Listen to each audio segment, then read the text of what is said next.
Yes. It jumps around, there's some inflationary numbers, but it hovers right around 1,500. Yeah. And that's where we're seeing districts bump up on to that now. Some of the better districts. Yeah, I mean, it's the districts that pay less have the flexibility to do that, pay less for the per levy dollar.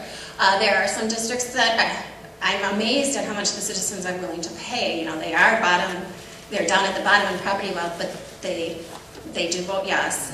But no, I graphed, you know, that scattered graph of the cost of the referendum and how much a district has, and it's you know, so proportional. It's just like that. And it's no surprise. It's intuitive. I mean, and even the districts that are at the cap, like I was talking to the legislator from Roseville, who has, you know, Roseville Mall, and even her community now is starting to crumble under the cost of that. So there is this dollar cost that I think in general people are comfortable with, which I think is probably right around that $856 level for some districts.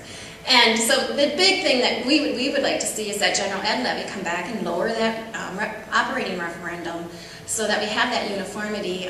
Districts like Rosedale and, you know, Bloomington, they don't want to give up those entities. I had long conversations on that because I told Representative Gradley, for example, I shop in Rosedale.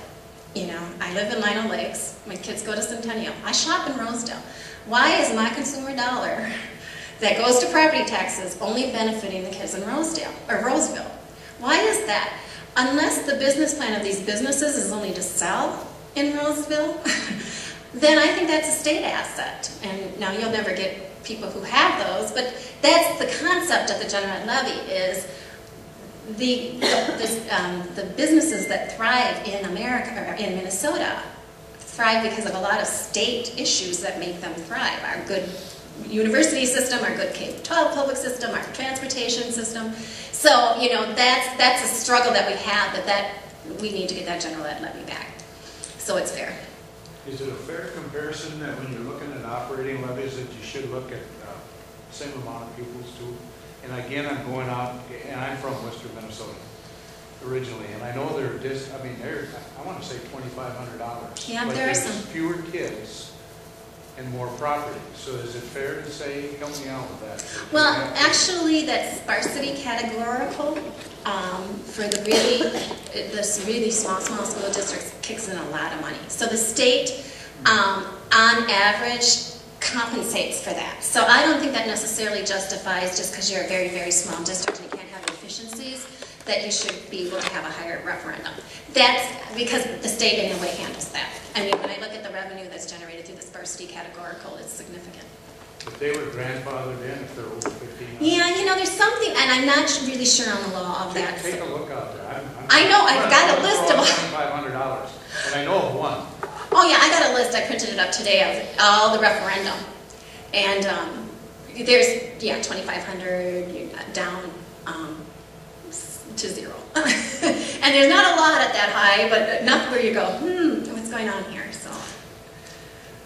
Sorry, but just one other thought here is, and I'm sure you've looked at, what are other options perhaps for the state to renew a bigger role in education funding again.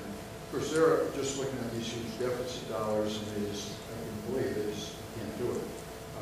This is kind of an advocacy thing, or lobbying, or whatever thing, but I'd always say most people in Pageville know me well enough to know that clothes aren't a big issue for me.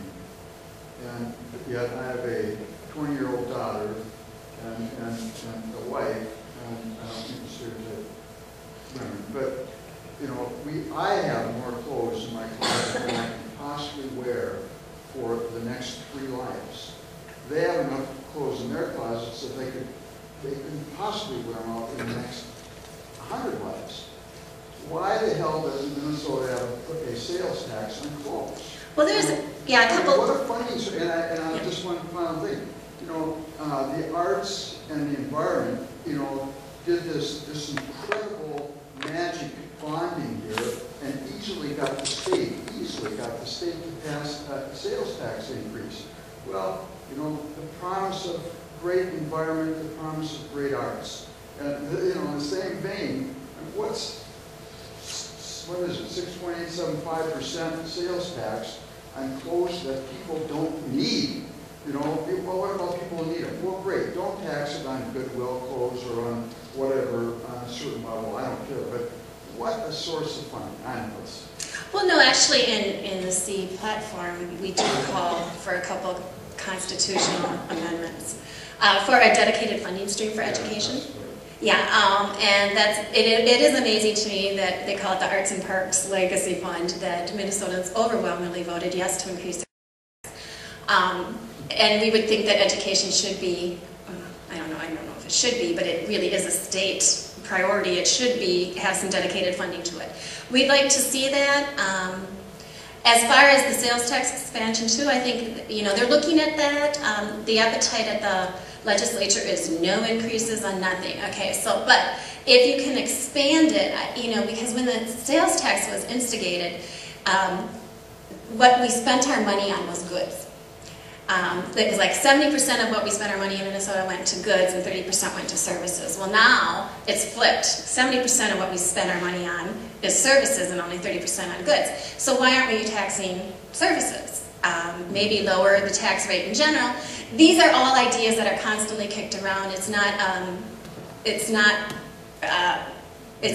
well received right now unless it's a net neutral, but net neutral tax increase, like if you spread it to services but lower all of it down and we don't pay any more, we just pay on different things.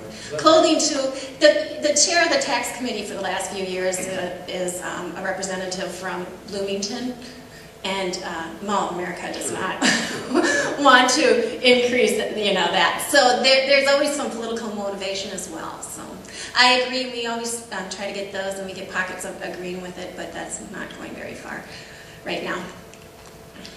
Anything else? Again, I appreciate having the chance to come here, and I hope you learned something. And on my packets is my email address and my phone number. If questions come up, feel free to call me. I'm always happy to answer questions or point you in the right direction. And otherwise, thanks for coming tonight.